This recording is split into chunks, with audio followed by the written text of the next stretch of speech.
Chapter 15 Chowder It was quite late in the evening when the little Moss came snugly to anchor, and Queequeg and I went ashore, so we could attend to no business that day, at least none but a supper and a bed. The landlord of the Spouter Inn had recommended us to his cousin, Hosea Hussey of the Try Pots, whom he asserted to be the proprietor of one of the best kept hotels in all Nantucket, and moreover he had assured us that cousin Hosea, as he called him, was famous for his chowders. In short, he plainly hinted that we could not possibly do better than try pot luck at the Try Pots. But the directions he had given us about keeping a yellow warehouse on our starboard hand till we opened a white church to the larboard, and then keeping that on the larboard hand till we made a corner 3 points to the starboard, and that done, then ask the first man we met where the place was, these crooked directions of his very much puzzled us at first, especially as at the outset Queequeg insisted that the yellow warehouse, our first point of departure, must be left on the larboard hand, whereas I had understood Peter Coffin to say it was on the starboard. However, by dint of beating about a little in the dark, and now and then knocking up a peaceable inhabitant to inquire the way, we at last came to something which there was no mistaking. Two enormous wooden pots, painted black, and suspended by asses' ears, swung from the cross trees of an old topmast planted in front of an old doorway. The horns of the cross trees were sawed off on the other side, so that this old topmast looked not a little like the gallows. Perhaps I was oversensitive to such impressions at the time, but I could not help staring at this gallows with vague misgiving. A sort of crick was in my neck as I gazed up to the two remaining horns. Yes, two of them, one for Queequeg and one for me. It's ominous, thinks I. A coffin, my innkeeper, upon landing in my first whaling port; tombstones staring at me in the whaleman's chapel; and here a gallows. And a pair of prodigious black pots, too. Are these last throwing out oblique hints touching Tophet? I was called from these reflections by the sight of a freckled woman, with yellow hair and a yellow gown, standing in the porch of the inn, under a dull red lamp swinging there, that looked much like an injured eye, and carrying on a brisk scolding with a man in a purple woollen shirt. "Get along with ye," she said to the man, "or I'll be combing ye." "Come on, Queequeg," said I. "All right, there's Mrs. Hussey." And so it turned out, Mr. Hosea Hussey being from home, but leaving Mrs. Hussey entirely competent to attend to all his affairs. Upon making known our desires for supper and a bed, Mrs. Hussey, postponing further scolding for the present, ushered us into a little room, and seating us at a table spread with the relics of a recently concluded repast, turned round to us and said, "Clam or cod?" "What's that about cods, ma'am?" said I, with much politeness. "Clam or cod?" she repeated. "A clam for supper? A cold clam? Is that what you mean, Mrs. Hussey?" says I.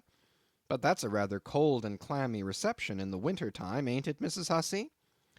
But being in a great hurry to resume scolding the man in the purple shirt, who was waiting for it in the entry, and seeming to hear nothing but the word clam, Mrs. Hussey hurried towards an open door leading to the kitchen, and bawling out, "Clam for two," disappeared. "Queequeg," said I, "do you think that we can make out a supper for us both on one clam?" However, a warm and savory steam from the kitchen served to belie the apparently cheerless prospect before us. But when that smoking chowder came in, the mystery was delightfully explained. Oh, sweet friends, hearken to me. It was made of small juicy clams, scarcely bigger than hazelnuts, mixed with pounded ship biscuit, and salted pork cut up into little flakes, the whole enriched with butter, and plentifully seasoned with pepper and salt. Our appetites being sharpened by the frosty voyage, and in particular Queequeg seeing his favourite fishing food before him, and the chowder being surpassingly excellent, we despatched it with great expedition; when, leaning back a moment, and bethinking me of Mrs. Hussey's clam and cod announcement, I thought I would try a little experiment. Stepping to the kitchen door, I uttered the word "cod" with great emphasis, and resumed my seat. In a few moments the savoury steam came forth again, but with a different flavour, and in good time a fine cod chowder was placed before us. We resumed business, and while plying our spoons in the bowl, thinks I to myself, I wonder now if this here has any effect on the head. What's that stultifying saying about chowder-headed people? But look, Queequeg, ain't that a live eel in your bowl? Where's your harpoon? Fishiest of all fishy places was the trypots, which well deserved its name, for the pots there were always boiling chowders. Chowder for breakfast, and chowder for dinner, and chowder for supper, till you began to look for fish bones coming through your clothes. The area before the house was paved with clam shells. Mrs. Hussey wore a polished necklace of codfish vertebrae, and Hosea Hussey had his account books bound in superior old shark skin. There was a fishy flavor to the milk, too, which I could not at all account for, till one morning, happening to take a stroll along the beach among some fishermen's boats, I saw Hosea's brindled cow feeding on fish remnants, and marching along the sand with each foot in a cod's decapitated head, looking very slipshod, I assure you. Supper concluded, we received a lamp, and directions from Mrs. Hussey concerning the nearest way to bed. But as Queequeg was about to precede me up the stairs, the lady reached forth her arm, and demanded his harpoon. She allowed no harpoon in her chambers. Why not? Said I. Every true whaleman sleeps with his harpoon. But why not? Because it's dangerous, says she. Ever since young Stiggs, coming from that unfortunate v'yage of his, when he was gone 4 years and a half, with only 3 barrels of ile, was found dead in my first floor back with his harpoon in his side. Ever since then I allow no boarders to take sich dangerous weepons in their rooms at night.